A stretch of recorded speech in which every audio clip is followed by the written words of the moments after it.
23 ta jasad, ularning 8 tasi futbolchi, 3 tasi murabbiy, yana 8 tasi jurnalist hamda 2 ekipaj a'zosi va 2 ta klub muxlisi bugun sizlar bilan Myunxen aviafojiasi haqida gaplashamiz.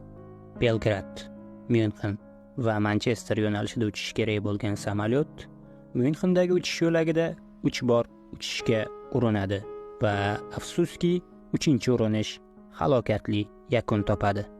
20-asr 50-yillar o'rtalari Angliyada Basbi bolalar laqabini olgan Manchester United jamoasi raqiblarini qo'rqinchli tushiga aylanayotgan edi.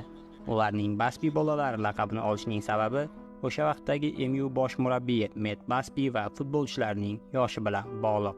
Tarkibdagi futbolchilarning o'rtacha yoshi 21-22 edi. Ushbu jamoa Angliya chempionligini ketma-ket 2 mavsum, ya'ni 1955-56 va 1956-57 yillarda qo'lga kiritadi va Angliya klublari orasidan birinchi bo'lib Yevropa Chempionlar Kubogida qatnashadi.